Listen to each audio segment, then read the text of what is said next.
Okay, so we will start today with two major topics of your syllabus. So we will discuss about group communication, and in group communication, we will discuss about meetings, agenda, and notice, and minutes of the meetings as well. So these are the important topics we need to discuss today.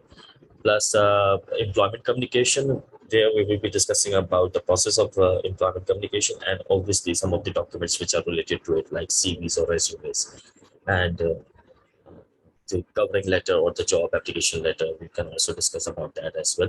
So the first topic which we will discuss would be related to employment communication. I will share something on the screen first, and then we can start with our lecture.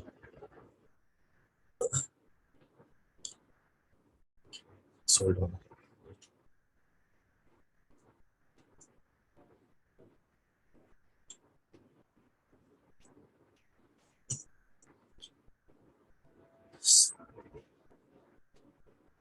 Now we need to discuss about employment communication. As you can see, some of the slides are on the screen. I will have a slideshow first of all. Right. So when you start, obviously your job search or employment, when you try to search about your employment, we need to follow a certain process.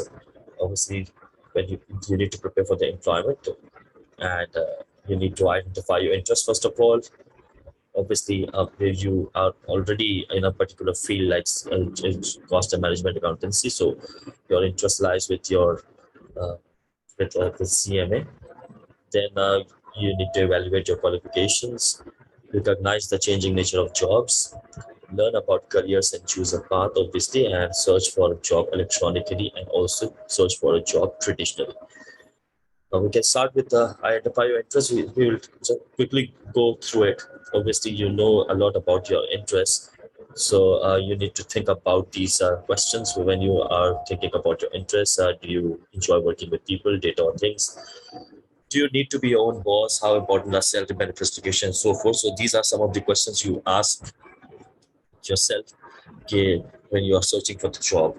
Next thing is obviously whatever qualifications you possess, you need to also think about those things, in which field you will be working, in what capacity you will be working, do you have the required skills or not, and obviously language, technology, and people skills are also important nowadays. How many you can offer, that is what you need to think of.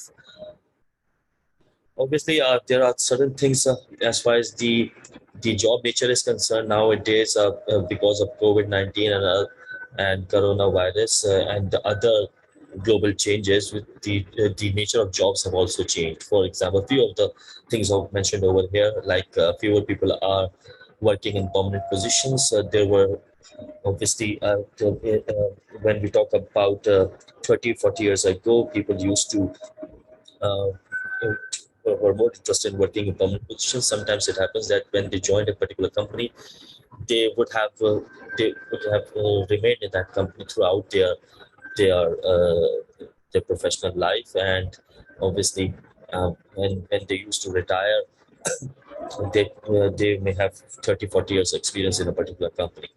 Nowadays, obviously, people are more interested in providing services, right, or freelancing jobs. So whatever the skills they have, they normally work for many companies at a time. For example, in your institution, you may have noticed that your teachers who are coming for teaching various subjects, they are giving their skills, they are giving their services nowadays, right? So a few of the teachers are only working as a permanent employees in your institution. The rest of the teachers, obviously, they prefer to have a visiting role or just come for lectures in order to discuss an important topic or some. For example, sometimes they would come for only seminars or conferences, and that would be all. So apart from this, nowadays there are more flexible workplace and environment. Obviously, flexible workplace means it's not like this that you have to do 9 to 5 job all the time. Like you see in banks, people are working from 9 to 5, right? Nine, they come in the organization in the morning, and then they leave the organization in the evening. Now the more flexible timings are obviously given to the staff members, and sometimes they're working for the morning shift or the evening shift. In some cases, like for example, call centers. If you notice in call centers, they even work at night, and sometimes the employees are not even required to to come for the for to the institution or organizations. They just come do their work from home. And for example, I'm taking an online lecture, giving an online lecture, sitting at home, so that can also be possible. So these are some of the changing natures of job you will notice in nowadays in the modern times. Lifelong learning needed to continue to update skills. Exactly. You cannot just stop by completing your certification or your qualification. You need to learn about, or you need to upgrade yourself even when you have started working. Like for example, you can see doctors nowadays.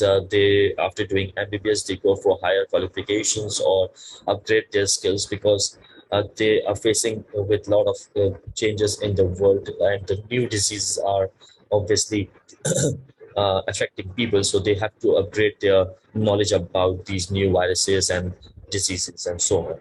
So lifelong learning needed for to continually update the skills, right?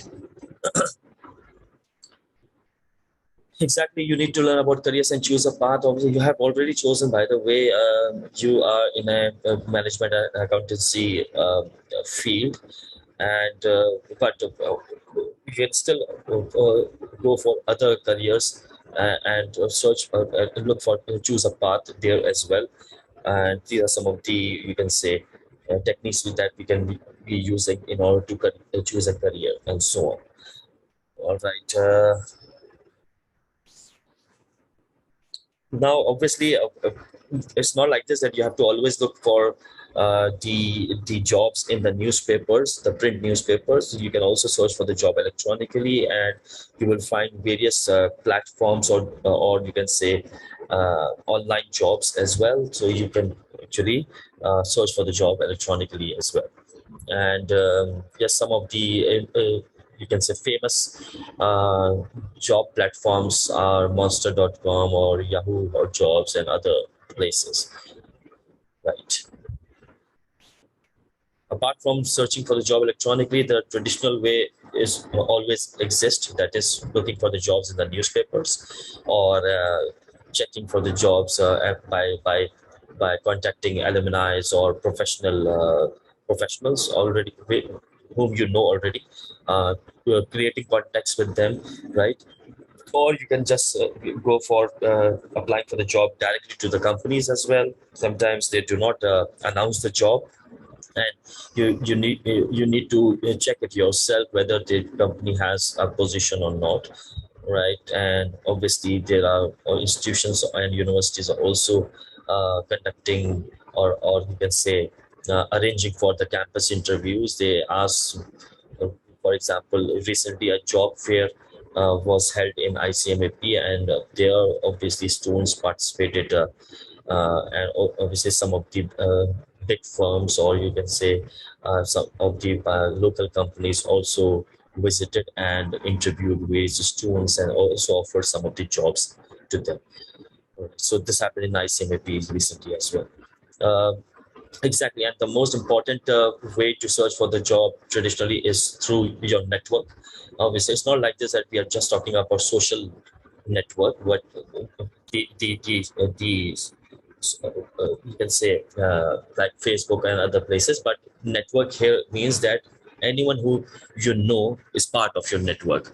Uh, your friends, your alumni, you can say your elders, your even your doctor, your or other people can be part of your network. Who knows from where you will get some information about getting your job. So networking is, you can say, is most popular way of getting a job, and it's a sure way to get a job as well, right? And then we can move on to the other things. Just hold on. As I was saying, that networking is a good way. As it's written over here, that you have heard that networking is a good way to find a job. Who should be on your list of people to contact, all of these people can be can be in your contact list, like for example potential employees in professional organizations, family members, friends, neighbors, associates, school alumni and former instructors, your dentist, your doctor, other service providers. All of them can be part of your network. And obviously it adds to your public relations. You should have good public relations with many people, right? So if you can get a job uh, in this manner, this is the surest way of getting a job, by the way. Okay. uh, we move on to the obviously the documents which are required for employment communication. And the most popular of the document, you can say the first document which is obviously required, are the resumes or CVs. I will just open another slide, and then you can move on with our discussion.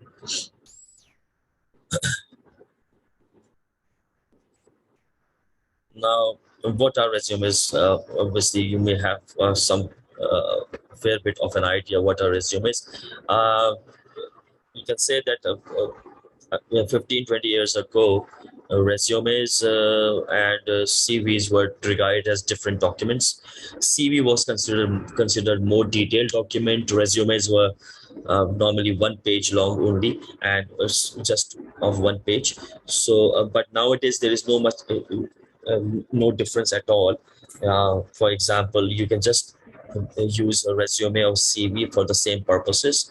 It's a sort of you can say a biodata, and we will discuss about it by the way. And CVs and resumes are alternatively used. Sometimes it happens that the company asks from the candidates to send their resumes or CVs,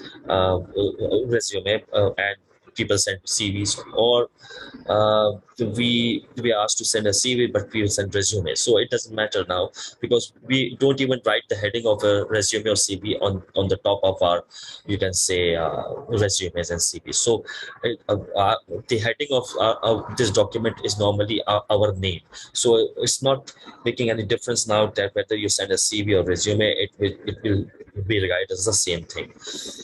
What is this CV or resume? Obviously, it's a you can say it's a written marketing tool that you can use, and which summarizes all your skills, your talents, your qualifications, your education, and so on.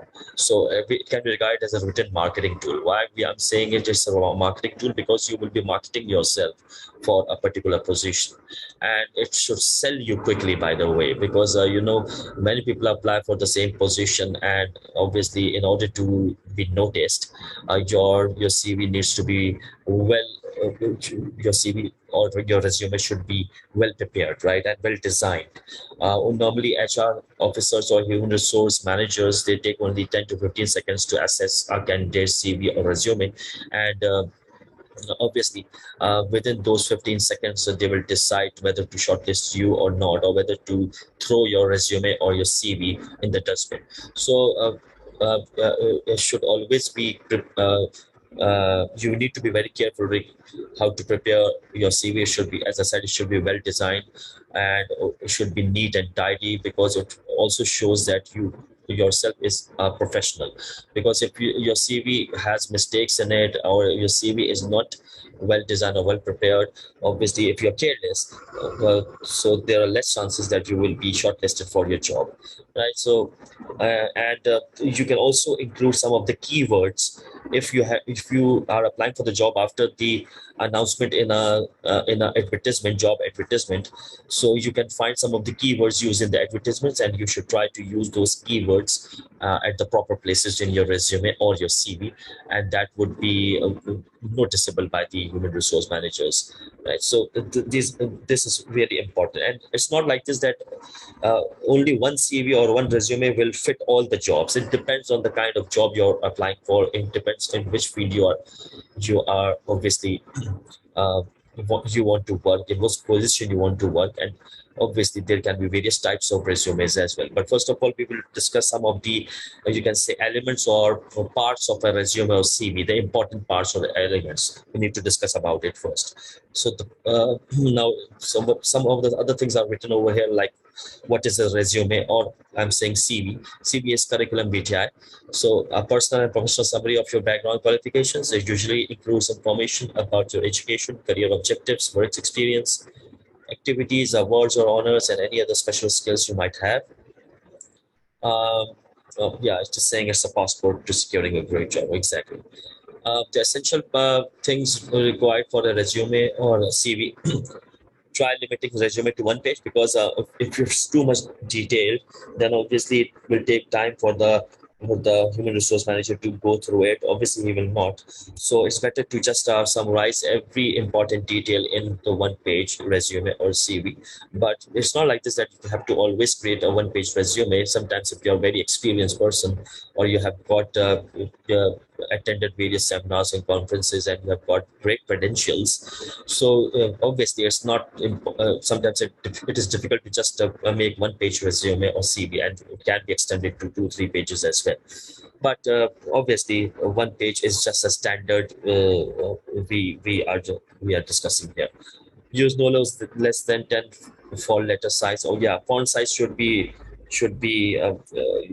recognizable, or it should not be written in a, you can say, short font size. The style should be better. It should be from 10 to 12 font size should be used, because you will be typing your resume or CV, right? Use a readable and clear font. Exactly. Avoid flashy fonts. Okay, and other things. Um, Pre-resume business means that you have to research for the job information. You should know about your desired qualifications, experience, and skills. Exactly. If the company you are interested in has a website, be sure to check it for their philosophy, values, and other pertinent information. Is exactly because we have access to the company's information nowadays as well. Companies have various websites and platforms, so you can go visit those companies' websites and get to know about the kind of business they do, and the kind of, for example, environment that particular organization has. So you can just get knowledge about it. So it may help you in preparing the resume in a proper way. Yes, the first thing about what you need to include in your resume CV, it has to do with your contact information. I normally use this the word that it should be your identification, right? The identification is the first part of your resume. It should come at the top of your resume or CV, and obviously. Your name should be properly mentioned, and it normally works like the heading for your CV as well. You can center it, or you can place it on the left margin or on the right margin. It depends on what kind of style you're using. There are various formats, there are various styles or templates available in the MS Office, so you can use those styles as well. All right. So any elegant style, or you can say any professional style can be used. It's not a problem nowadays. You can be very creative as in preparing your resume. But what is important is the first part of your resume, or first element of your resume, is your identification and contact information. Put your name, address, email address, phone number at the very top of your resume. Exactly. Bold your name. And this is just one example given over here. It's not like this that you have to always write in this manner. You can write in any way you want. You should also provide some of the your WhatsApp number as well, and Skype ID, because sometimes through video conferencing, interviews can be conducted nowadays. So the first part is your identification part. Then some people include an objective statement in your resume or your CV. You can also do that. An objective statement is the first line on your resume after personal information. Right, with descriptive phrases. You can include some sort of headings in it as well. It's not like this that you have to always use a statement, complete statement. You can just highlight your skills as well, include skills, qualifications, strengths which are related to the job you're applying for. And some of the examples of objective statement are given over here. You can easily notice which one is the best one. Exactly. The first one is to journal a position utilizing all of my skills, experience, and knowledge. This is very journal. It's useless to say that I want a position where I can use my skills and experience and knowledge. You should be more specific as far as your objective statement is concerned. The third example is the right one. A position as a copy editor for the Sacramento Bee. The Sacramento Bee is the name of the organization, allowing me to develop my journalism skills. So this is more specific statement or you can say to utilize my restaurant service training as a general manager of Red Lobster and so on. So the last examples are more specific, more concise and clear. And obviously, this is how you can write your objective statement. And as I said, it's not important that you should always write the objective statement. You can also just highlight your skills or your qualifications or your you can say your achievements as well. Your interest can also be mentioned at the top after your contact information. So there are many ways to mention that can just give an overview about yourself, right, in the first part of your resume. And the overview can also again talk about briefly your career overview can be given, your whole which consists of, which summarizes all your experiences and your talents and your skills, so that can also be provided. The next important part in your resume or CV is the education part. Obviously, your qualification and your education can be highlighted in it. It's important that if you have got a good experience, then you should mention the experience first, then you can mention education. But if your education is good, if your qualifications are, if you are highly qualified, then it's better to mention the education first.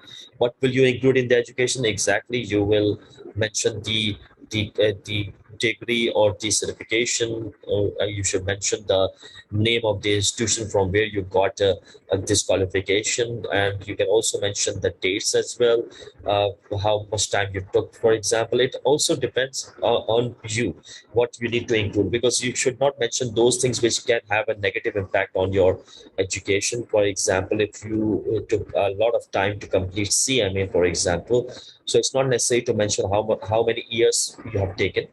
But if you have done it in a normal time, like in 4 or 5 years, that can be mentioned. It's always better to mention the year of passing. You're completing the qualification rather than giving the duration. So the institute name, the the qualification, your duration, or your you can say the passing year can be mentioned. If you are awaiting results, you should mention that you are awaiting results, right? And for example, any honors and awards, or you can say distinctions, if you have received in it, you can include that as well. If you have a good percentage, good GPA, you can mention that as well. So mention those things which are important, not or which can give you an edge over other candidates. Rather than listing down all the subjects and courses, you can also mention only those courses where you are most interested, or which is more related to the job which you are applying for. Okay, and one example can be can be seen over here. Like for example, the first one, MA in Communications, May 2004. This is the passing year. He has done it from California State University, right? And obviously GPA is also mentioned because he has a good GPA. Recent graduates make the education section the centerpiece of resume by including ongoing projects, concentrations, and relevant courses.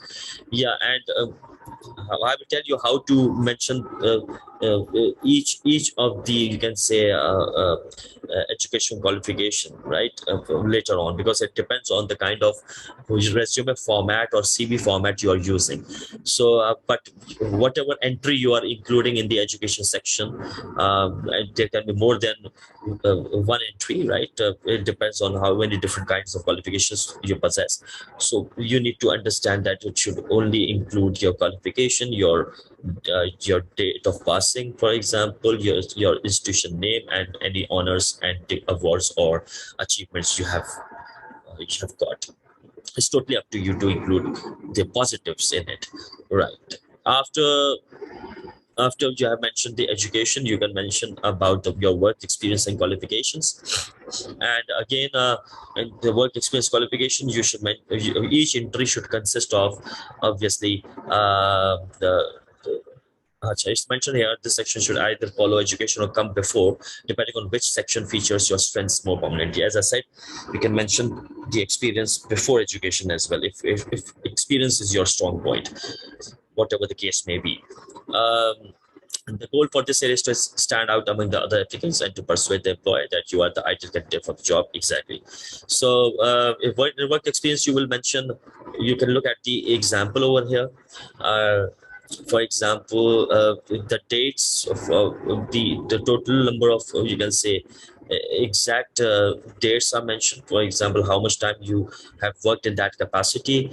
The name of the organization is also mentioned, where it is, you can say, the place of the organization, the position you have worked for, and obviously some of the duties and responsibilities or skills are listed down. So this is how you mention the experience, right? And Yeah, so this section is also important. When we look at the, you can say, some of the formats, CV formats, then you will understand it in a better manner.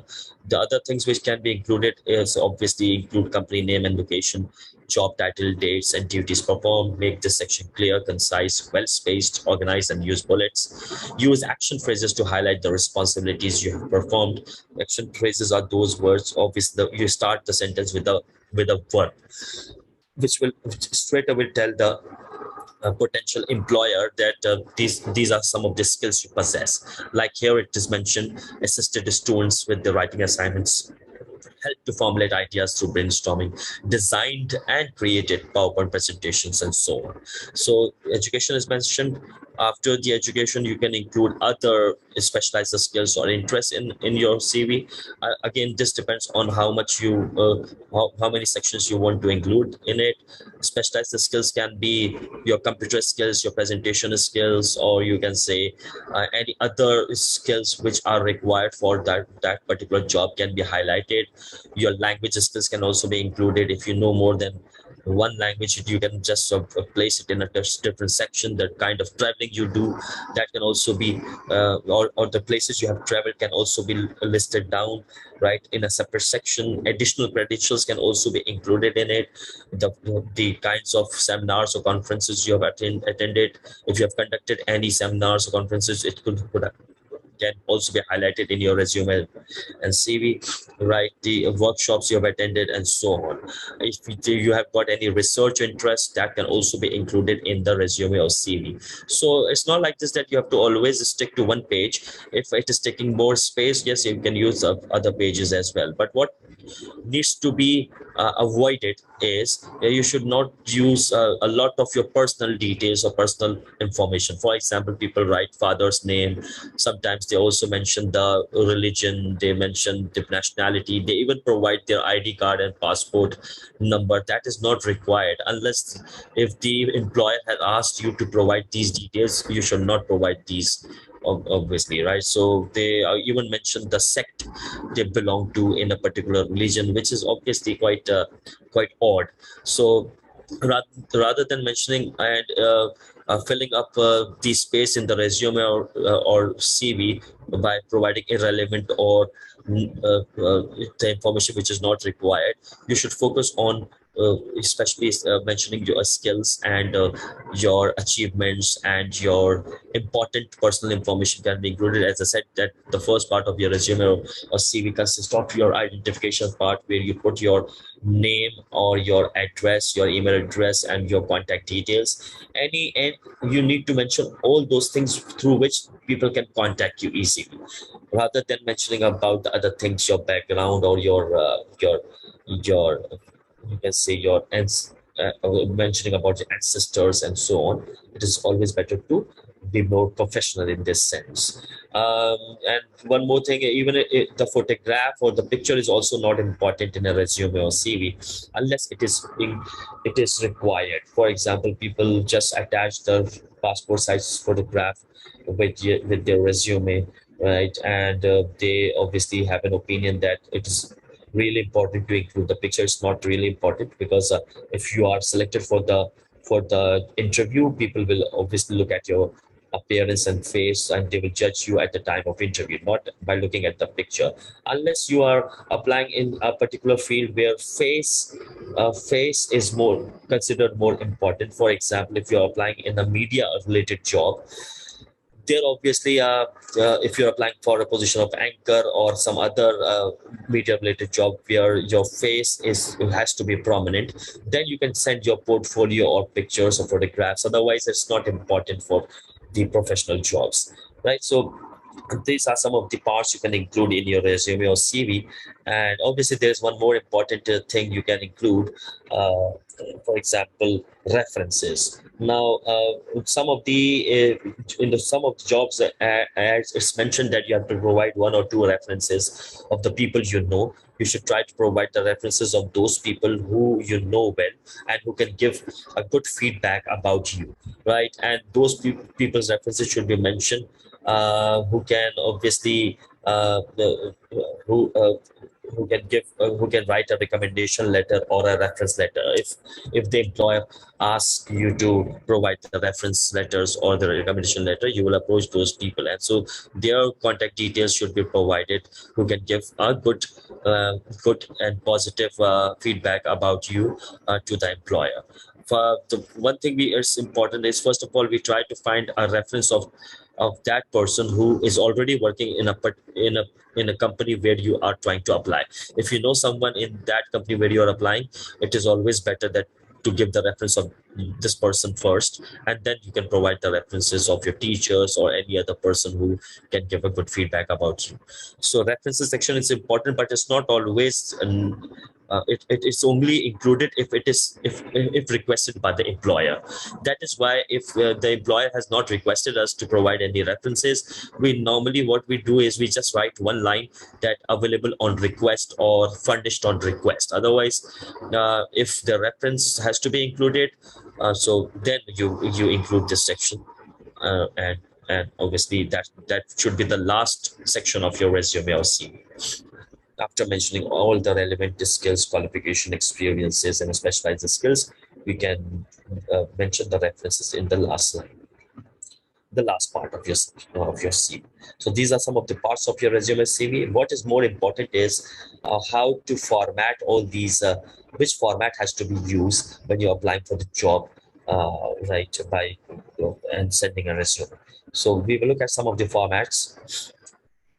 The first, so the formats are mentioned over here. Organize your resume to highlight your unique skills and strengths. Use whatever combination of organized styles you think best showcases your individual qualifications. Exactly. The most common resume styles are the reverse chronological resume. You can also call it as chronological resume. Why it is mentioned reverse chronological, I will explain it soon. But this is the most popular resume, chronological resume, and also employers prefer this type of resume. What it is, I've just discussed. Then there is a functional resume, and there are other types as well. Here it is written imaginative. There is one resume which is known as combination resume, or a hybrid resume, or a mixed resume. You can call that resume by many ways. So these are the three most popular formats or styles or resume styles which you are asked to obviously, or you should be creating. The first one is chronological resume. What this resume is, presents your education and your work experience in a chronological order, beginning with the most recent experiences. So it means that if you have to go reverse, means you have to mention the current or the present experience first, and then you go backwards to the to that experience of when you, for example, you started doing the job. So that is why normally when we talk about chronological order, it is from past to the present, but in a resume you need to mention your education and your work experience in reverse chronological order. That is, you mention the current or present job first, and then you go backwards to the other entries. This style is best for people whose job experiences closely parallel the positions for which they are applying, or for those who have not had periods of unemployment between jobs. This is the most acceptable form for your resume. Exactly, those people who have got extensive experience and who do not have any gaps in their employments. For example, it happens that sometimes people start working and after some time they just leave their jobs and go when they're going for higher qualification or a degree. So they sometimes skip their jobs and then first complete their education and then come back to the jobs. For them, this chronological resume will not be a very appropriate way if there are many gaps in their education and experiences. So this chronological resume is mostly used by those people who are highly experienced, people who have been continuously working for at in various companies or on various jobs, have got extensive experience and good qualification as well, educational qualifications. So they can use this chronological resume. And as I said, this is the most acceptable form because anyone who's creating a chronological resume is normally considered a skilled person or an experienced person, right? So we will look at this example of chronological resume. In this resume, there are not many parts included here, but few of them are included. The first part is obviously your identification part, kindly a router, and then interests are mentioned instead of objectives. This person wanted to highlight interest here, and then experience is mentioned because this person has a good experience, so and extensive experience, so he thought of mentioning the experience. And then the education is mentioned later on, and you can see that only the highest qualification is mentioned. The other qualifications are not very relevant, so this person has not included the other qualifications. And the last part is the reference part. So it means that no other skills are highlighted over here because the experience is quite mentioned in detail, in a lot of details. So those skills are already highlighted in the experience. So if you see the first entry in the experience, there is he has worked in a Smith Exchange in New York, and he was a floor broker, and the complete, you can say, duration of the work is also mentioned, like from June 1995 to present. Obviously this is an old resume, but it's a good example for you to understand what is chronological resume. And then he mentioned about the previous experience, which he obviously worked till May 1995, so and so on. So you can see the relevant experience regarding some sort of financial operations position is being mentioned here. He has a BA in finance as well. So as written on the right side, list your jobs, education, and relevant accomplishments in reverse chronological order. Begin with your most recent job and schooling and work backwards. Chronological is the most common resume and easiest to write. Use it when you have followed a clear progression of jobs and education without big gaps. So this is the most popular resume. The next resume style is the functional resume style. Now, as far as the fresh graduates are concerned, or those people who have got many gaps in education and experience, they normally prefer functional resume because dates in this resume are not very important. The duration and the dates are not very important.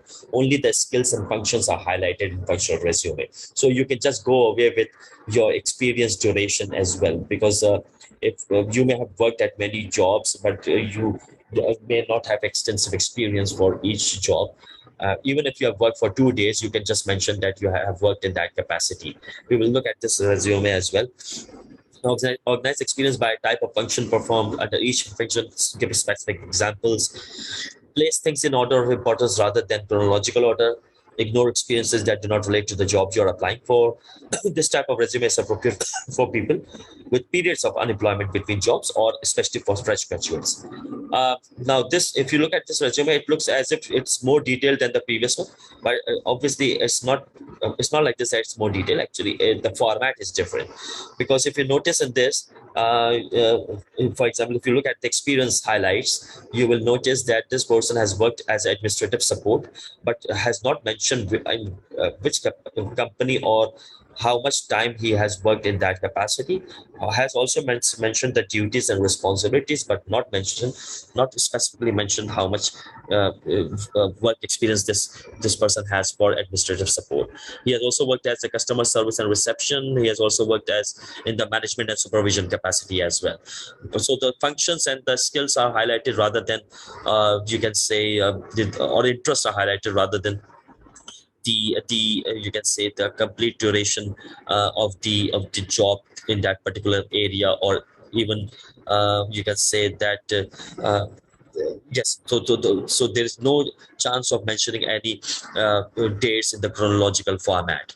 So this highlights that this person is quite talented and has got various skills, but not uh, interested in mentioning the dates, how in which capacity and in what type of role this person has worked in a particular organization. So as you can see, arranges your information under skill headings without focusing on dates. Headings will depend on your particular experience and skills. Heading examples: administration, sales, computer, presentations, public speaker, and so on. There can be many ways you can just include headings in it. Use a functional resume if there are gaps in your chronological record. Exactly, if there are gaps in your education and experiences. There is an employment history is also given over here. He has mentioned about the other capacities he has worked, but again, not mentioned the duration. And then education is mentioned, concentration in business administration, and some sort of community environment or as a volunteer work as well. He has done the job. So, and if you see at the top, after identification, some qualification summary or the overview of his career is mentioned. Some you can say the subjects are also mentioned, or the areas where he is interested in working is mentioned over here. So this is a functional resume. This is different from chronological resume. You just have to remember one thing: in a chronological resume, we mention the day, the education and experience in a reverse chronological order, starting with the most recent and going backwards. And as far as the functional, and this is used for those people by those people who has who have a lot of experiences and who do not have gaps in their qualification and experiences, right, or education. But functional resume is used by those people who are rather either fresh graduates or those people who have got a lot of gaps in their employment and education history. So they use a functional resume because they will only highlight the various functions and skills and talents, or just the you can say nature of the job, but not the duration or any of the dates are mentioned or important in a functional resume. The last resume is a hybrid resume, or you can say combination resume. It combines chronological and functional formats. It's very simple.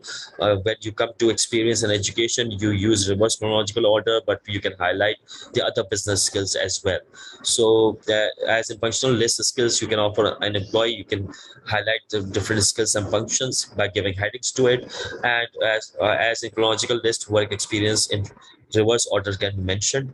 List number of years at a particular job rather than date. So rather than mentioning the exact duration where you have worked, um, from which month to which year, you can mention only the complete duration in number of years, like for 2 years or 3 years you have worked. So this is a hybrid resume, and this is quite popular in Pakistan as well. Normally people create this hybrid or combination or integrated or mixed resume where function some of the education experiences mentioned in reverse chronological order, and the other skills or functions are highlighted by including each thing separately. And obviously, you must be asking that which type of you can say the styles are being used over here. As I said, nowadays there are so many different templates which are available. People are very creative nowadays. They can mention all these important details in any style they want, but they have to make sure that either they have to use a chronological resume or a functional resume or a hybrid or combination resume, right? Some of the people are using sending resumes and CV, and it looks very colorful. Sometimes they are using colorful fonts, and also the stationery which they are using, the paper they are using is also colorful.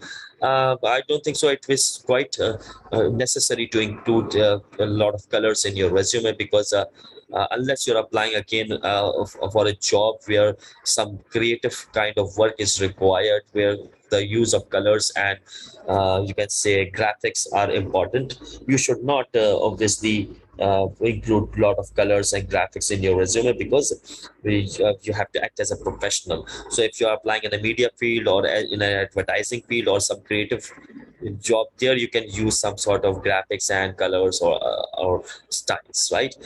For example, if the graphic designer is applying as a graphic designer in one of the company, so yes, his resume can be quite interesting, and right, he can make it quite graphical as well, just to highlight that he has got, you can say, the talent of employing graphics whenever it is necessary. So these are some of the styles of your resume. We will not obviously talk much about the resume as such, but we can move on to the other aspects. For example, sometimes it's important that you have to, with your resume or CV, you have to also include, you can say, your job cover letter, or you can say job application letter as well. It's not necessary that you have to always send it, but as you can, it depends on your employer. If the employer has asked you to provide the cover letter or job application, you can write a job application or cover letter. And wait a second. Now there can be two types of cover letters. Just hold on. I will open one file and then you can.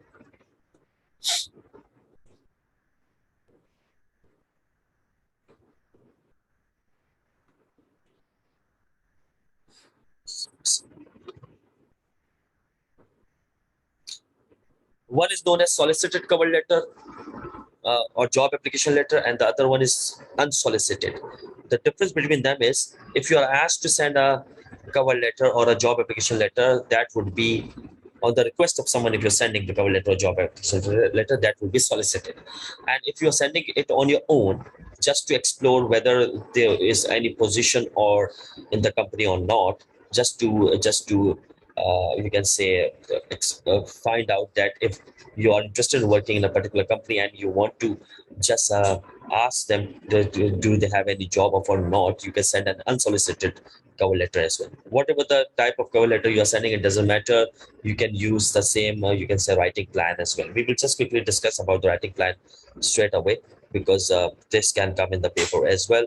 Now, there are other types of cover letters as well. For example, we discussed yesterday about the letter of transmittal.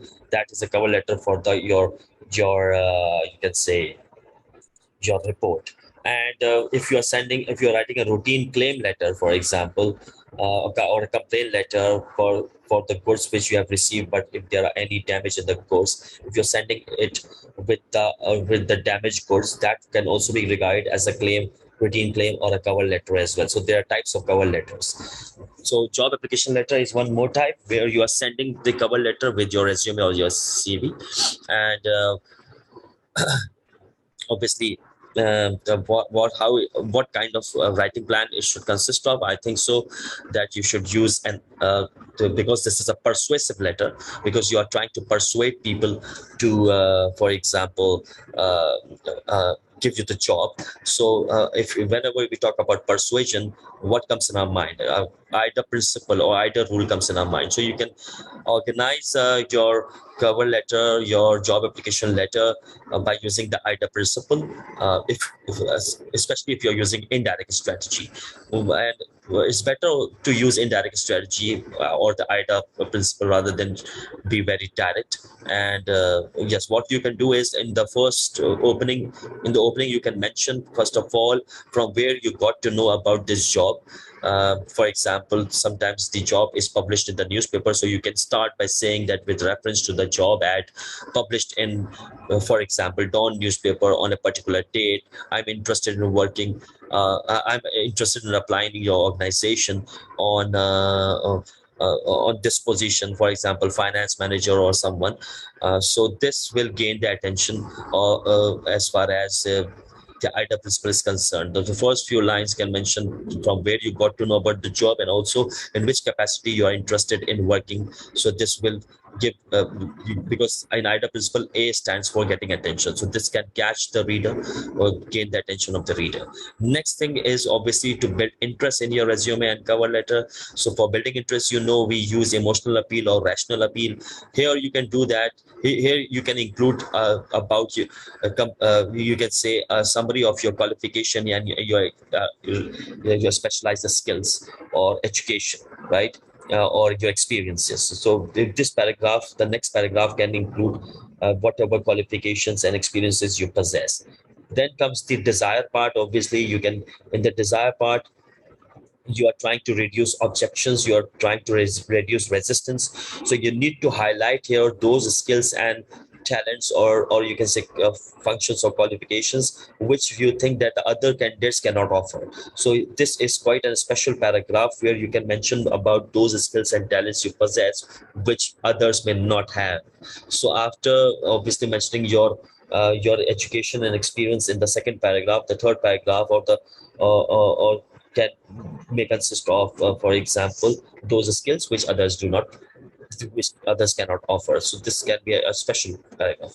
The last part has to do with your motivating action. So here you can mention that you have attached a resume or your CV, or you have enclosed it with this letter. So, and you can mention about your availability, or you can say about your of the time when you are available, right? You can mention about those details, and you can also again show interest by mentioning that you are interested in working and meeting those people, or expecting an interview, and so on. And your phone number and other things can also be mentioned over here. So it's quite a simple letter. It's not very difficult to understand, especially if you know what is IDA principle, and because the purpose of writing this letter as well is persuasive. So even if you're sending unsolicited cover letter, you can use the same writing plan as I've just discussed, right?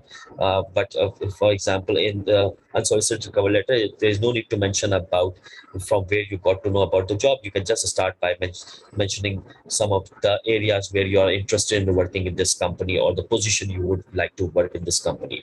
And the rest of the things can be similar, that later you can mention about your education experiences, and then about your specialized skills and talents, and then you can say that you are attaching your resume or CV with this letter, and your availability and contact details can also be mentioned at the end. So that is how you provide your right of job cover letter. You can see the sample in your study text if it is available. We can end with the employment communication part right now, because we have less time, and we can only discuss few important documents associated with it. There are other documents as well. For example, there is another thing we need to discuss about the employment communication, that's interviewing. So after, because this is also part of your employment communication. Again, we can discuss it quickly about interviewing. A few important things can be discussed. For example, I will open some of the interviewing slides, and then we can move on.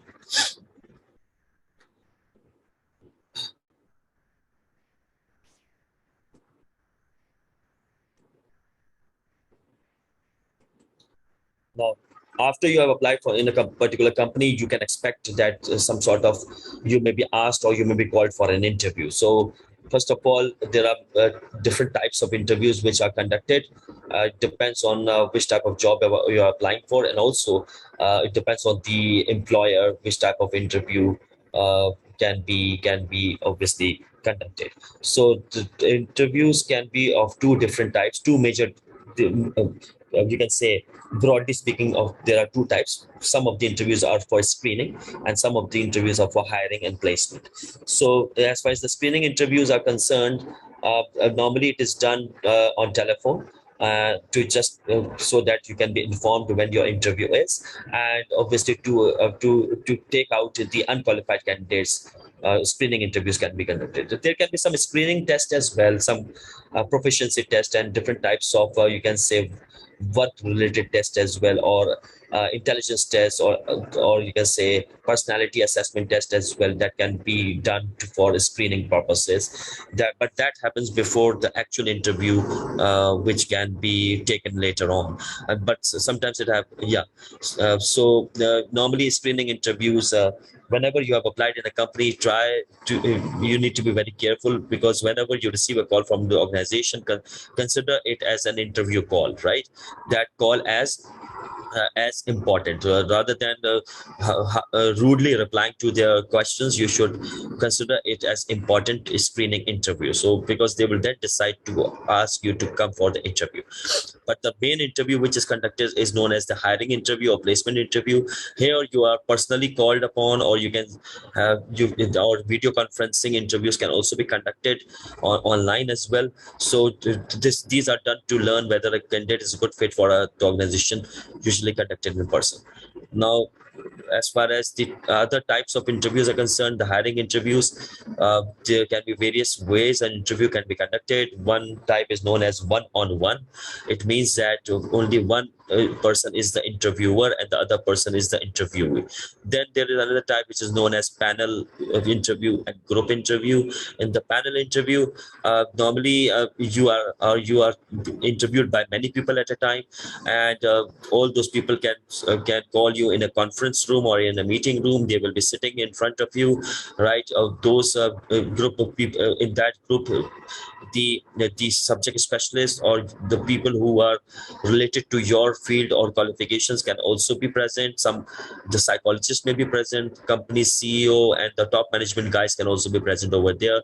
It's not necessary that everyone will be asking questions. Only one or two people will be asking, the other people may observe you. So this is normally done for those kind of job where you're applying in a higher position or for top management jobs. Normally panel interview is the most popular type of interview. Group interview is where many candidates are, more than one candidate can be interviewed together. They may give you some, for example, they will call two or three candidates together and they will ask similar questions with all of them, and they will also try to see how each candidate is replying to a particular type of questions. So group interview can also be conducted like this. Sequential interview is that kind of interview where there can be some series of interviews taken. For example, first of all, the first interview may be conducted by the HR manager. Then he will forward you to some other top management person, and then later to the president or the chairperson of your organization can interview you. So for the first interview, second interview, till the final interview, you are then told that you got a job or not. Stress interviews are normally considered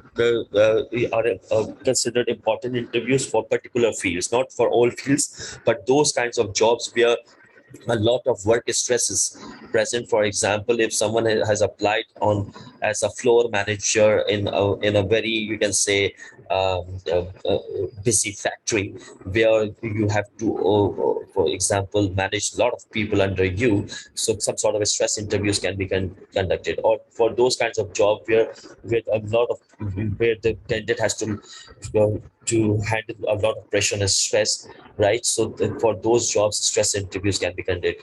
You may have heard about stress interviews, or you can say this type of interview conducted by army professionals as well, army personnel, right? So if you're applying for a job where some special skills are obviously taken notice of. And there are other types of interviews as well, behavioral, or you can say situational interviews. Actually, those are the type of questions which are normally asked. They may give you some of the hypothetical questions by saying that, for example, you're working in a particular capacity, and if you are facing some a customer or client or any of your subordinates, right? If there are any conflicting situations, how would you handle that situation? So we can deal with it later on. So these are some of the types of interviews, but obviously you know that uh, you in order to give a good interview, you have to prepare for your interview first. You can practice, right? You can also ask employers questions from employers. For example, when you have to reach that particular place, or you can say what kind of dress code has to be have, have should be used in at the time of interview, and other things. So before interviews, you can obviously try to prepare for your interview. There are many techniques, obviously, which we can use before your uh, before going for the interview. Obviously, we do not have enough time for the discussion as far as what we need to do before the interview. But as far as interview questions are concerned, or during the interview, what you need to do is we can only discuss about the kind of interview questions that can be asked. Obviously, nowadays, uh, just the kinds of interview questions. Obviously, this topic is not very. It's not very necessary to that we should discuss this topic in detail, because nowadays so much data, or we can say resources, available on the internet, where you can find out so many different types of questions being discussed on online. Right, you can even find YouTube videos where they will guide you how to. Obviously, you have to be prepared for your interview and what you need to do during the interview and after the interview. Then also they can give they will also train you about how to obviously answer to the interview questions and so on. So, but we can just discuss about few types of questions which can come in the interview, which can normally it happens in every interview that these questions are asked. For example, some of the questions when you go and sit at the in front of the interviewer, normally the questions which are asked are for getting acquainted questions. For example, they will ask you to introduce yourself in some way, right? For example, these are some of the ways they can ask you, tell me about yourself, or what are your greatest strengths. Sometimes they can shock you by asking you what is your greatest weakness and so on. For all the interview questions, you need to answer them appropriately and positively, right? So getting acquainted questions can be asked. Then some of the questions will be related to your interests or your qualifications, right? Or why do you want to work in that particular organization where you have applied? Why are you interested in working for a particular position and so on? Then your experience and accomplishments are being highlighted in the interview questions. They will ask you about why should we hire you, or what are your important experiences and your skills or your accomplishments, what are your credentials and so on. Then some questions can be asked about how do you see yourself in future. For example, where do you expect to be in 5 years from now? These are some of the basic questions which are normally asked, right? So it's not like this that only these questions will be asked in the interview. It depends on the interviewer as well, what type of questions he or she may be asking. Right. Then some challenging questions can also be asked. For example, as I said, that they may ask you about your weaknesses, or to describe, or ask you to describe your previous job where you were not satisfied and so on. Right. So obviously, you can find a lot of tips on the internet available how to handle all these types of questions. Right. There can be some questions related to your salary, or the kind of you can say the demand you are actually asking them, right? And the type of you can say salary package you need, for example, right? So related to money and the benefits can also be asked, some of the questions. Then, as I said, there can be some situational interviews or behavioral interviews as well, where a situation is given to you, right? A hypothetical situation is given to you, and you are asked to answer what you will do when you experience a particular situation. Or they can ask you behavioral questions, where your the skills as far as your behavior or your attitude was concerned will be assessed, and again they will give you some sort of situation, or let's say work related situation, where and they will ask you to tell them how you will behave in that particular situation when you are facing some sort of difficult problem. Right. Then there's some illegal and inappropriate questions that can also be asked. It is obviously illegal, and especially in Western countries, these questions are not allowed. Right. In Pakistan, again, it depends on the interviewer and the interviewee, because employee rights are quite strict in the other Western countries and civilized world. But normally in Pakistan, these questions can be asked. You can simply say no to. You may decide not to answer these questions if you see, if you are you can say uncomfortable in answering it. Otherwise, it depends on the culture in which country you are living in, by the way. And there are certain questions, for example, which or you can ask from them, for example, about the kind of training or the kind of environment the company has, the opportunities the company will give after some time, for example, how people communicate with each other, right? What kind of you can say communication network is available, or what type of you can say discussion normally people do, and about the timings and other things which you can also ask from the interviewer. And remember one thing, you are when you are being interviewed, it doesn't mean that you are being assessed only. You can also assess the interviewer. If you feel that this company or these people who are taking your interview, they may not be very comfortable with you, or you may not obviously may not find you may find difficult with them to work. You can also say no to that job offer, right? So it's not like this that you have, it's really necessary that you should always, you are the only one who will be assessed. You can also interview the other people, especially girls when they are going for the jobs. They should be careful what kind of company they are applying for and what kind of people they will be working with. Well, normally, when we talk about the situational questions or behavioral questions or the type of behavioral or situational interviews are concerned, you can use this star method where you can simply answer them by describing the situation. Uh, for example, you can start by saying what was the situation.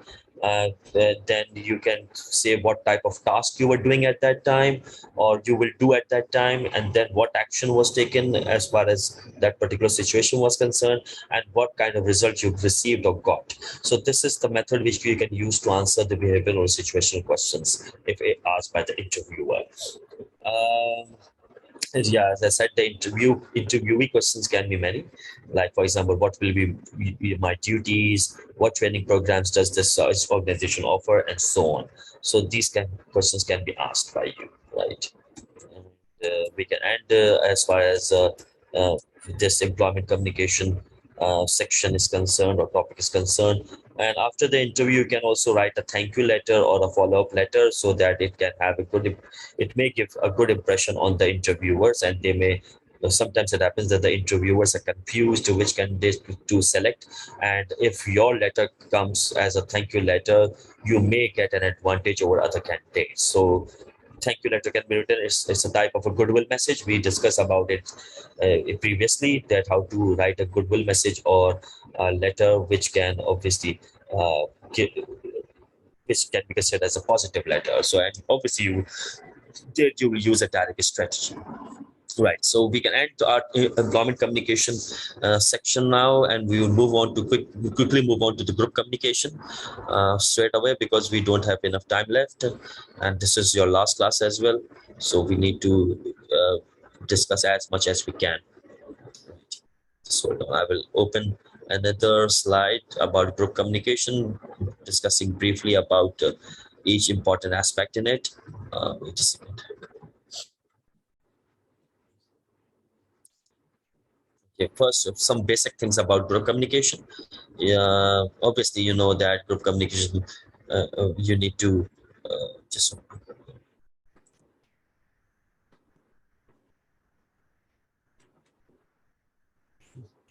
first of all, you need to understand one thing.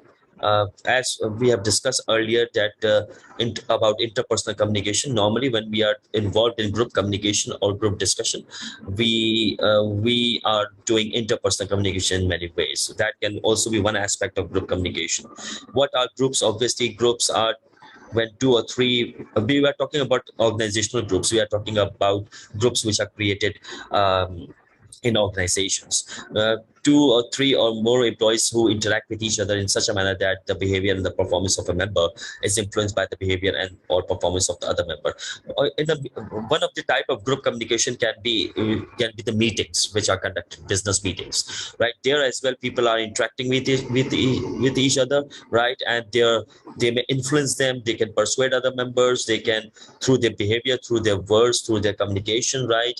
And you can also influence the performance of the other, So, but whatever the case is, there can be some formal or informal groups. Informal groups are normally known as teams. You can create the informal groups on your own, but the formal groups are normally created. There can be some teams. Uh, it can be created within the department or your unit or your function as well, or your group may consist of many other professionals, right?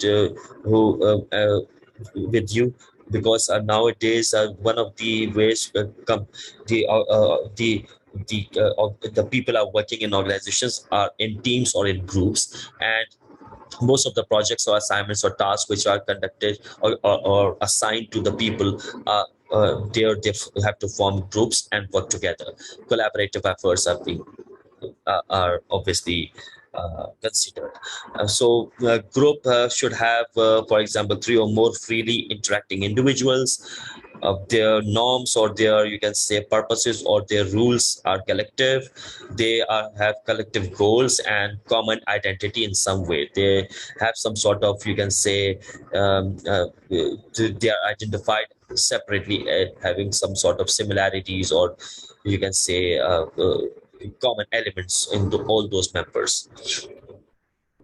Right. Obviously, functions of formal groups, you can say there are some organizational functions and individual functions as well. Um, Right. Obviously, people are interdependent on each other because they have to do tasks that are beyond the capabilities of individuals. That is why groups are formed. And obviously, informal groups are organizational functions. One of the functions of forming groups is to generate new or creative ideas and implement complex decisions or socialize and also train newcomers and provide a problem solving mechanism as well.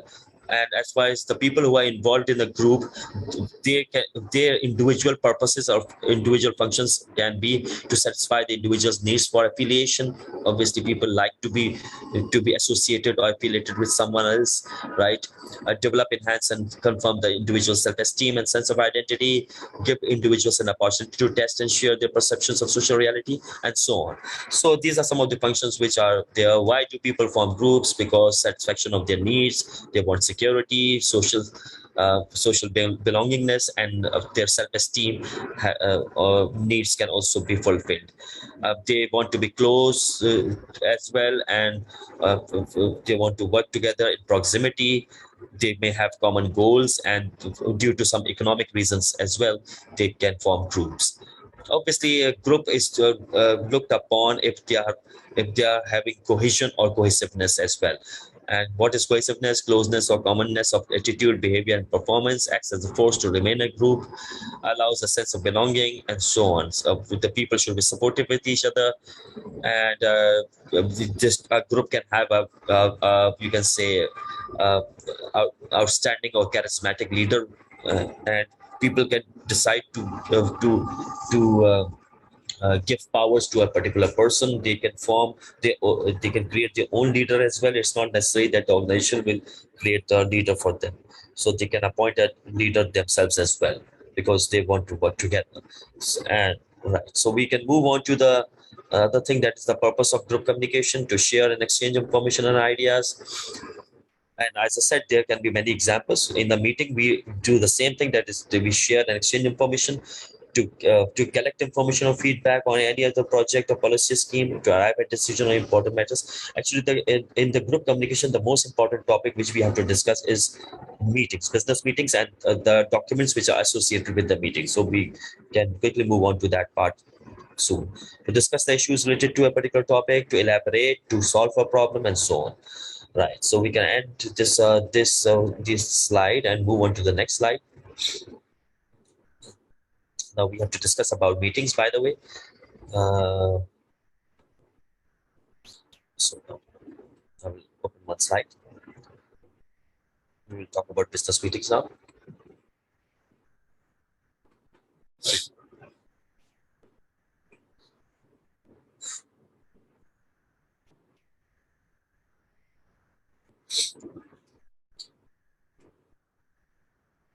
Now, as you can see here, so share or not? No, there's some shared yet. Share it now. Yeah. Look at these slides. Right, as mentioned over here, notice and agenda and meeting minutes, obviously, meeting and minutes, obviously. So all this notice, agenda, and minutes are associated with business meetings. We will talk about it. And it's a type of group communication which happens quite frequently in the business organizations. So obviously, meeting in order to conduct a meeting, there are certain things which we have to understand. That is, there are certain documents which have to be shared before the meeting, and then there is something we have to do after the meeting as well. And that document is written, obviously, minutes of the meeting. So you have to discuss. The, okay, what has to be done before the meeting? We are talking about professional meetings or business meetings, especially not all types of meetings, but just professional business meetings or executive meetings, by the way, where top management people work, discuss some issue or solve problems or take decisions, important decisions for the organization. So before the meeting, a notice and agenda is circulated. What is a notice? Obviously, it's very easy to understand. It is any type of document. It is a form of communication to summon or call persons who are entitled to attend the meeting. And you can just write us on a separate piece of paper. You can mention the heading of notice at the top, and that can be a notice, or you can use a memorandum, because memorandums are used for internal communication.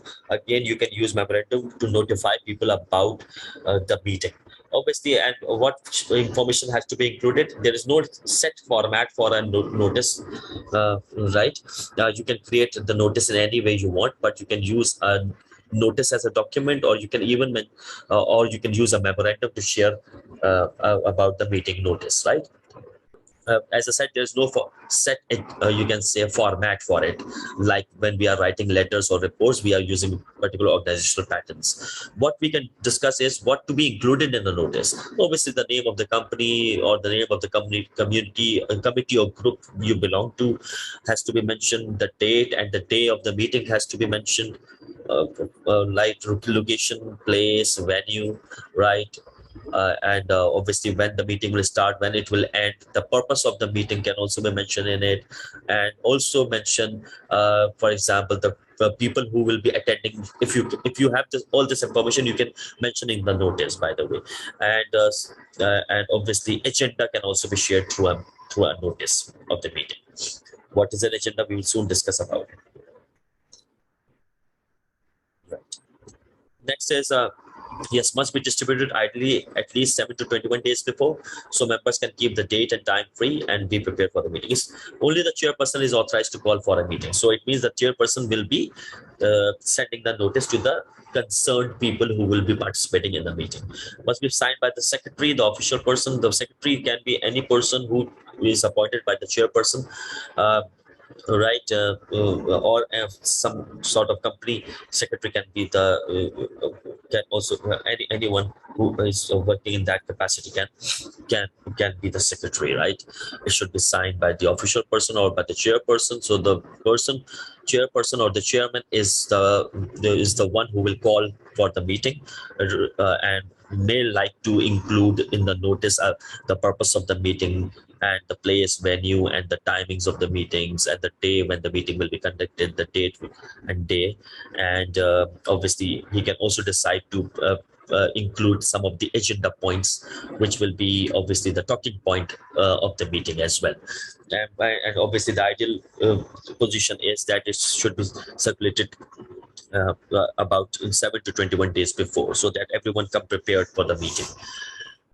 The next document which is important is the agenda of the meeting. Obviously, again, it is a document which is not you can say has a unique format, or you can say standard format. You can create the agenda in any way you want.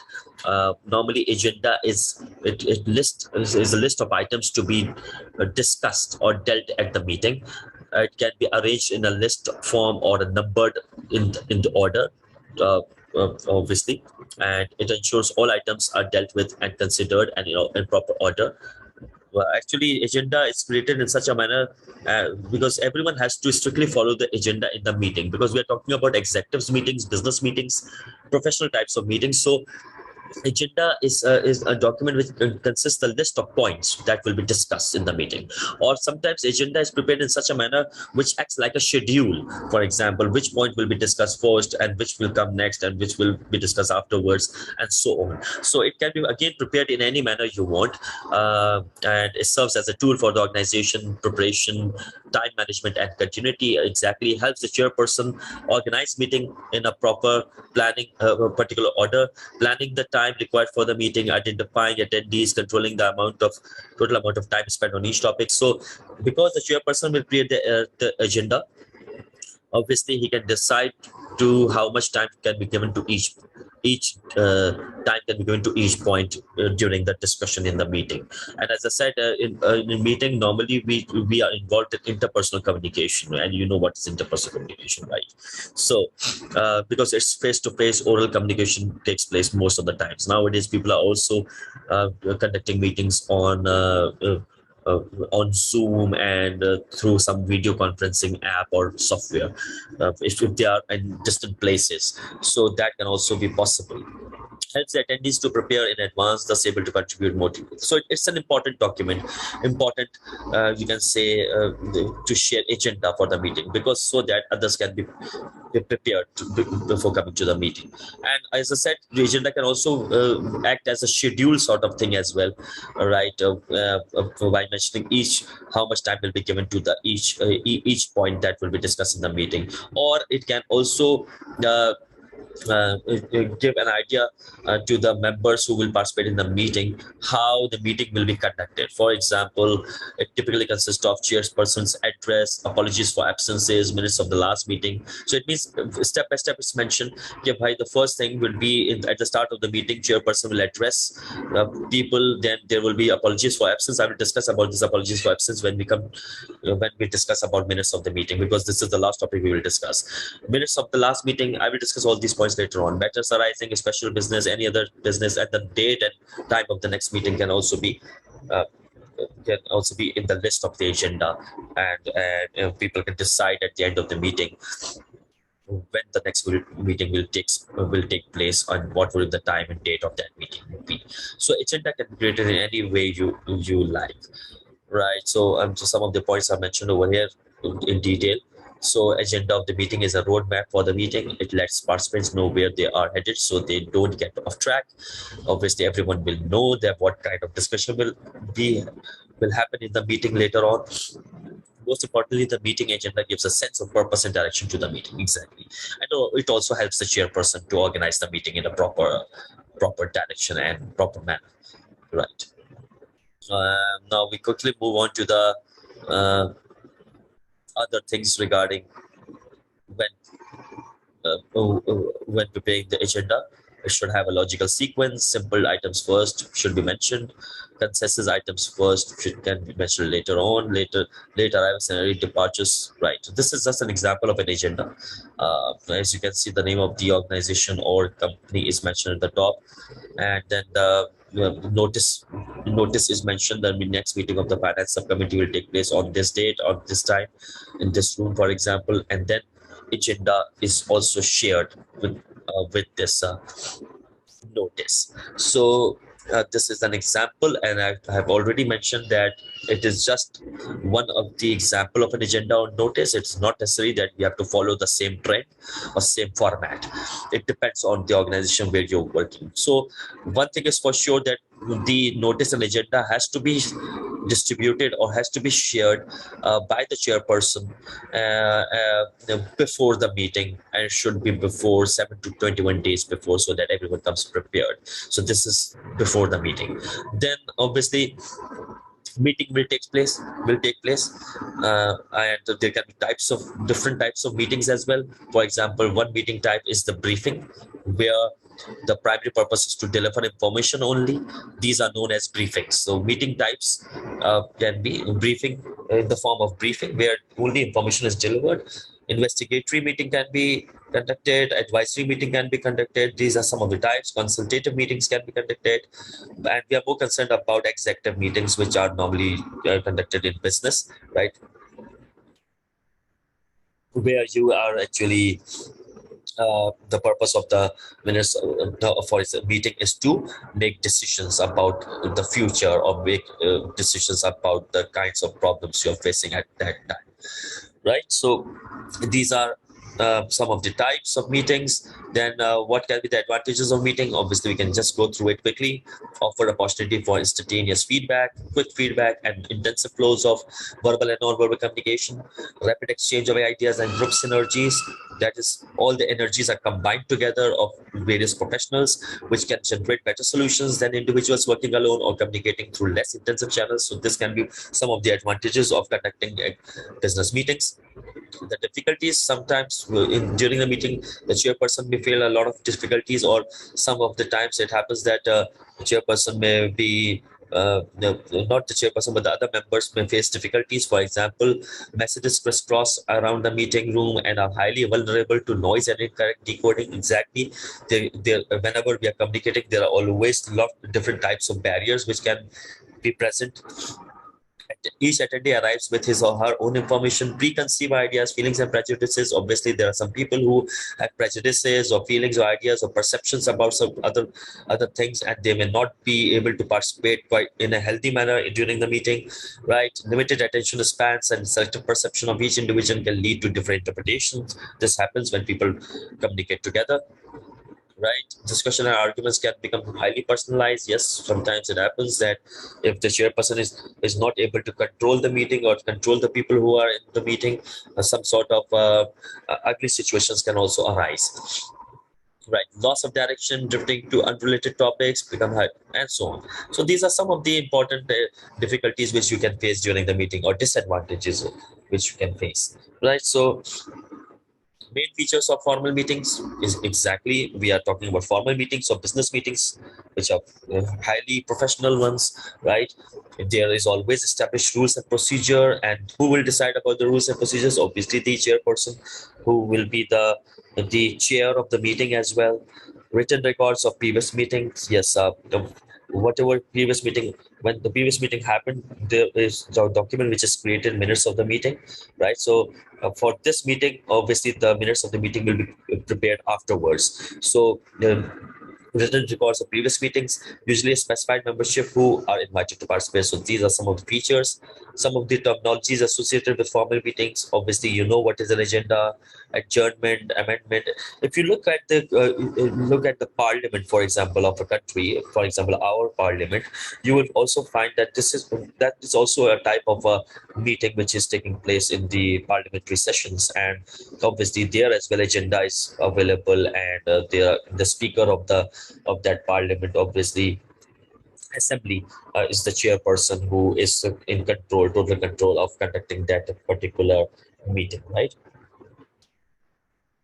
Or session. You must have heard some of these words: adjournment, amendment, over there as well. So these are some of the terminologies. Quorum is an important term. Obviously, you must have heard in the news as well. Right. We come to the last document, which is important for the meeting, because this is obviously the most important document as far as meetings are concerned. And obviously, what are minutes of the meeting? It's the official record of what happens at a meeting. It consists of information shared in the discussion and the progress of any action items. Serves as an information source, as reference, keep track of how projects are going, and so on. These are various purposes of why minutes of the meeting are written. Right. The purpose of minutes is an accurate record of a group meetings and record discussions, decisions taken. Useful, may forget what was decided. Okay, and so on. Writing of minutes.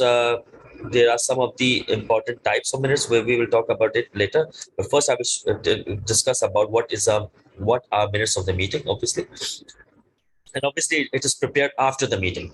Now, during the meeting, it happens that the secretary, who is appointed by the chairperson, his job is to note down important decisions, important action points, and important discussion points, or what type of discussion happened during the meeting.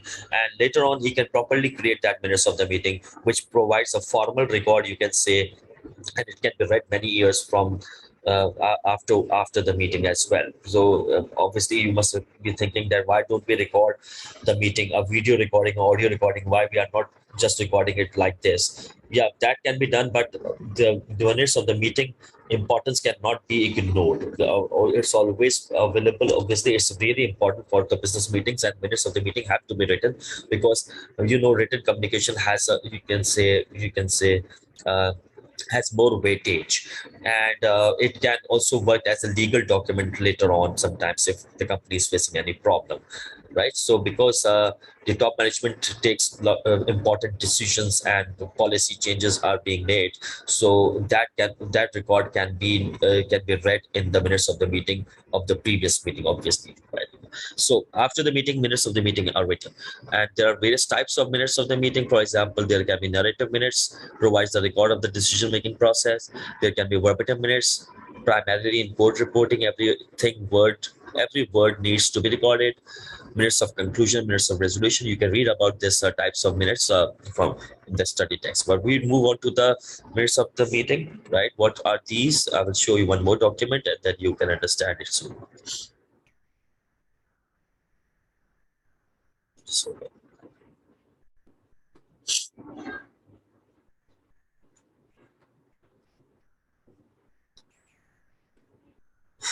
show you one document. We will easily understand what are minutes of the meeting I'm sharing. I'm discussing about this minutes of the meeting because MCQs can come regarding it, or some sort of short questions may be asked regarding minutes of the meeting. So you should be aware of it. I will show you a sample of minutes of the meeting as well later. But first, we will discuss some important points related to it. Now, as you can see in this document, although it looks as if it's a document which we can use for in the school or college, right? For the small kids, it's not like this. It's very, you can say, interesting one. I will share important points over here. Have I shared it or not? I'm not. Right, this one. Right. So, how to write minutes? Preparing to take minutes. Exactly. The person who is responsible to write minutes. Obviously, who is that person? Normally, a secretary or the specially appointed person for the meeting who will be responsible for it. And he would be part of the meeting. By the way, he would one of the participants of the meeting.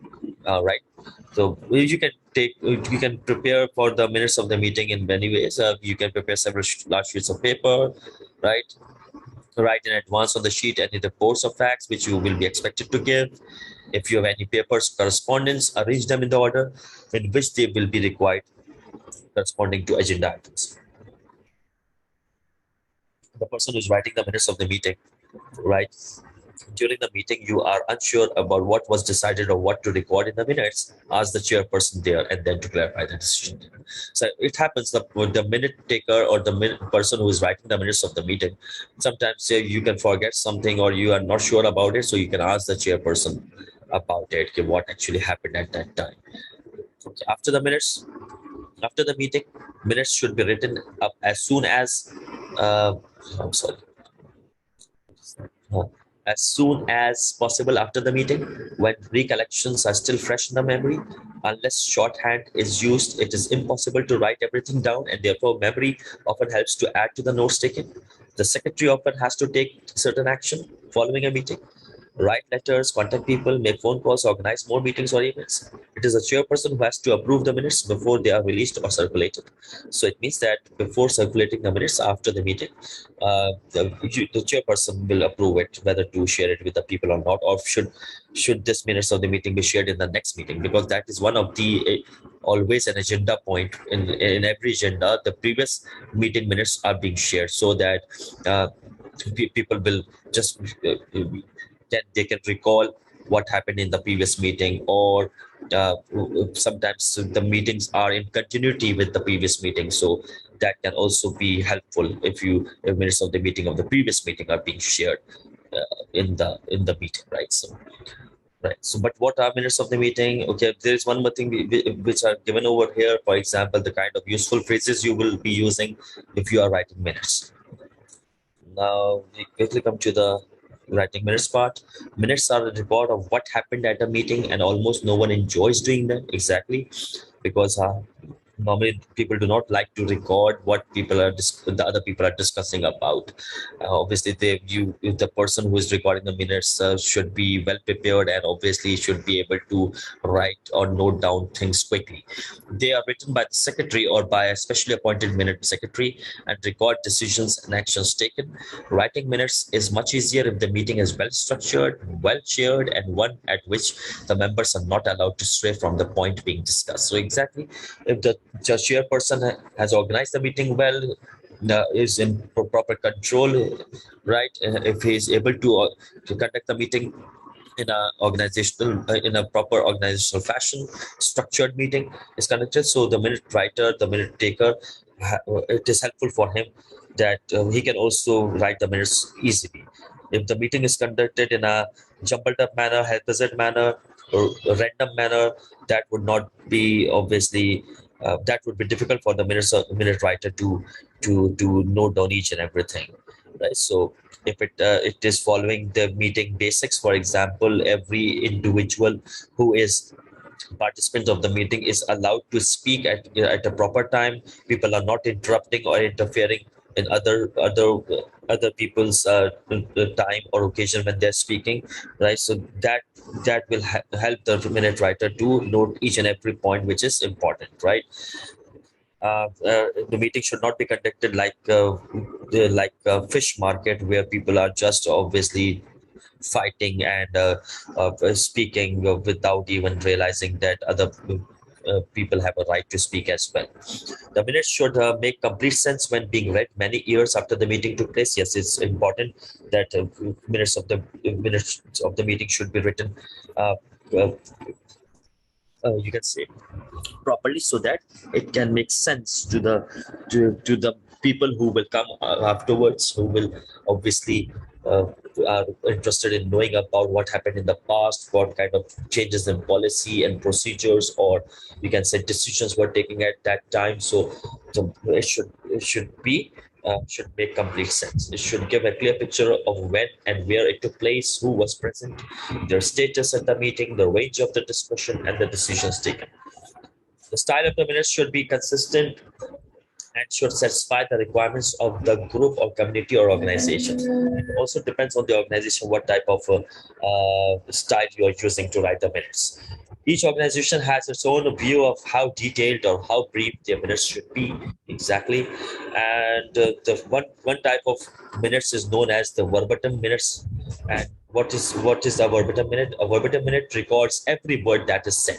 Normally, in a business meeting, we cannot use a verbatim minutes because it's impossible to record each and every word. But this kind of verbatim minutes are written in parliaments or in courts. You must have noticed sometimes, for example, you must have seen on television or in a movie that one person is continuously typing the court proceedings or the parliament session as well. One person sitting in one corner and typing very quickly, or typing on computer or a typewriter, right? So that is why it is assumed that this person is writing minutes of the meeting, by the way, and word by word, uh, uh, every word is being recorded in this way. So others record only the subject title and the decision made. So other minutes of the meeting can only record what is the subject of that meeting was and what type of important decisions were taken during that meeting. Again, there is no particular format to write to create a minutes of the meeting. It depends on the person who's writing the minutes of the meeting, or it depends on the organizational style as well.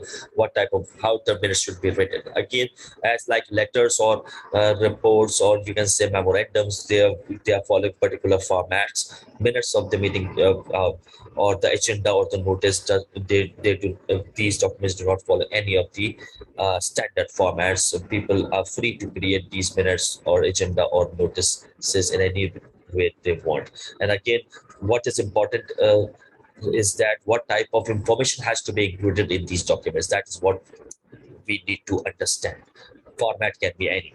So organizations commonly opt for a minute which records a short statement about what is being discussed, a summary of the discussion, any formal proposal and who made and seconded them, and the decisions taken, including any vote result. whenever you see a sample minutes of the meeting, you will realize that every minute is different from the other minute, right? But some of the elements or the parts which are included in a minutes can be similar, right? So decisions should be clearly marked as agreed. Okay. Then the minutes should be written following the order of the agenda. Yes, it's very important to follow the agenda during the meeting as well. Meeting should also be conducted following the agenda, and also the minutes of the meeting should also follow the agenda, because that would be the procedure, or you can say the way the meeting would be conducted. So why you need to write the minutes in the same you can say pattern or structure as the agenda was written. Whoever is recording the minutes should do so in a clear, unbiased and completely objective manner. They should never appear to be part of the proceedings. For example, never use the words we, I, us, or our. Minutes should be written in the past tense and the future perfect tense. Right. And if the writer of the minutes finds it necessary to mention themselves, they should refer to themselves by name or as the secretary. If office titles such as chairman, secretary are used in the text of the minute, then these individuals needs to be identified in the list of those present. Yes, because we at the top of the minutes we mentioned the people who are present. So there you have to write the names of the people, or sometimes and the designations or positions of the people, so that when you are writing minutes, you can easily use, you can call them by their for example, the designation of positions, right? If action is to be taken by the members before the next meeting, it is useful to have an action column showing you who is to take action. That's fair. So we can look at one of the things that can be included in the minutes of the meeting.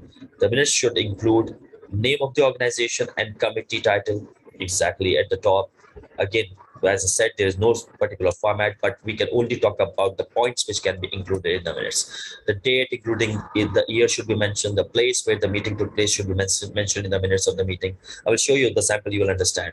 If it was an AGM or EGM, members present who entered or left during the meeting, others present, guests, observers, advisors, staff, and so on, who acted as chairperson, who took the minutes, apologies for absence. So you mentioned the members who are present in the meeting, at that meeting where जिस पे आपने minutes of the meeting लिखी है, और कुछ लोग अगर वो absent थे किसी वजह से, तो उनका भी आप mention कर सकते हैं. Corrections if any to the previous minutes, because the first agenda point is always sharing the previous minutes of the meeting, previous meeting minutes. So this is the first agenda point. So that can be, you can write in the heading that minutes of the last meeting, and then whatever discussion took place for that particular matter. Because sometimes it happens that when people read the minutes of the meeting of the last or the previous minutes of the meeting, they may find some corrections in it. Some of the points may be missed, for example. So they will approve it, or they will obviously point out what are the things which needs to be corrected. And then again, the chair, the secretary of the meeting of that particular meeting will be asked to write the minutes of the meeting again, right? And for as far as this meeting is concerned, obviously the new minutes will be created after the meeting, right? Who proposed and seconded the adoption of the previous minutes, matter arising from the previous minutes, a separate record of all the other items discussed in the meeting. Obviously, it will follow the agenda items. Date and next time of the next meeting, if during the meeting it's just decided that when the next meeting will take place, so date and time has to be mentioned in the minutes of this meeting. Okay, actions to be followed in by minutes should be impartial and factual. Exactly. Minutes should not be judgmental, and should not include remarks on persons' emotions. Initial first names or jargon should not be used unless it is certain that everyone who reads the minutes will understand them. So it's, if you really want to write the names of the person, you should use courtesy titles like Mr. and Miss.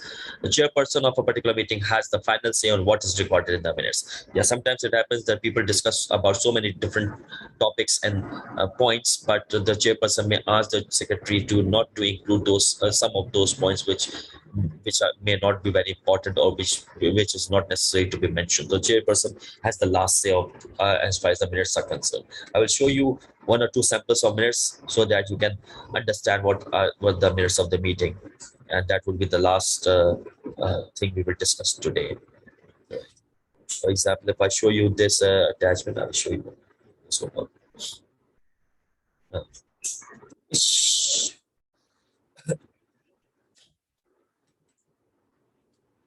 Now, this document, which I will show you, has the agenda and notice as well, and obviously minutes of the meeting as well. Obviously, this is just a sample, so it's not like this that this is original or real minutes of the meeting or agenda. It's just for uh, making you understand what is it notice and agenda or meeting. So if there is a meeting notice, Arlington Mental Health Task Force, you can see when the meeting will be conducted. The people are being notified here. Special instructions are given here, and the tentative agenda is also attached with this notice. And you can simply see that it's not using the memorandum format or memo format. It's just a heading of the notice is given and it's being shared either through email or through WhatsApp. We can share it, or through memorandum we can write them. We can notify people about the meeting. Then agenda points are mentioned here over here, and agenda is created in the same way, the manner in which the meeting will take place. So it's written here that first negotiator will call to order, then there will be approval of minutes, agenda, and old business actions of the previous meetings, role and function of a vision statement. This is one agenda point which will be discussed in this meeting. Brainstorming on the vision statement for plan, adoption of vision statement, and next meeting and adjournment will also be discussed. So this is the agenda, and then we come to the minutes of the meeting here. Just as a sample, you can look at it. Uh, what are minutes? Obviously, minutes are written record of committee meeting or a group meeting or people who are meeting. Attendance, topics covered, discussion on topics, agreements, assignments, and decisions are included. It's a written record of it. Minutes should be organized by the topics on the agenda that was approved. All motions should be included along with decision results and methods, for example, voting and consensus. Obviously, in the minutes of the meeting, you summarize all the decisions and actions or the future course of action which will be decided in during the meeting. Minutes. This is an example. Example is short to save space. Okay, right. So Arlington Mental Health Task Force. This is the name of the organization or that group or that department. The meeting was conducted. This is now from here. You can see the minutes of the meeting has started Thursday, 10th March, and from 10 to 12 a.m. the meeting took place. People who are present are mentioned. These people are mentioned here over here. The names of these people are mentioned, and then call to order and welcome. So minutes of the meeting is mentioning that the at the start of the meeting, negotiator called the meeting to order at 10:10. Mayor Prompto dropped in to welcome members and stress the importance of the task. Then the last meeting minutes are approved, and if it is approved by consensus, it has to be mentioned in this minutes. As it is mentioned over here, previous meeting minutes and agenda were distributed and approved by consensus. Now the new agenda points are discussed. Actually, these are the new points. The last meeting points are not discussed, but the new agenda points are discussed as was shared in the agenda as well. So role and function of vision statement, adoption of vision statement, and so on. And also at the end of the meeting, you can notice that next meeting and adjournment took place, and the next meeting was also decided. So this is just an example of a minutes of the meeting, which was already completed, right? So the secretary of the meeting has prepared it. So this is one example. I will show you another example where you can easily understand about the. Just a moment.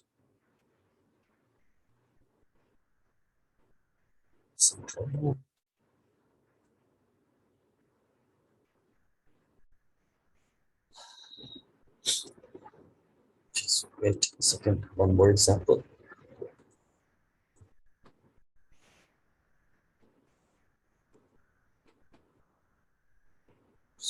Is that something?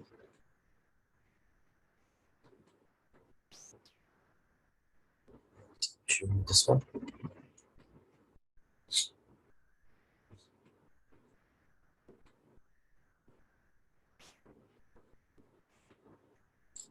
Right. This is another sample minutes of the meeting. It's of Lezega Johansson sample meeting minutes, name of the association, and you can see the format is quite different over here. But again, it will be following the agenda of which was prepared earlier by this before the meeting. So this minutes of the meeting consists where board meeting took place, right? Meeting was called to order at 7 p.m. at the management office meeting room.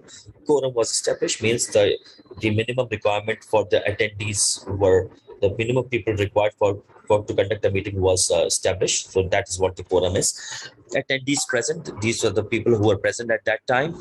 Absent, these people were absent. They may have given some reason. Approval of the last minute meeting was done. Obviously, this is the first thing that came to order. That is to approve minutes from June 1st board meeting. Unanimous approval ho gaya. The minutes of the January 9, 2005 meeting are approved as corrected and entered into the association records. Right. So then some topics were discussed about reports, and the business related topics were discussed during the meeting.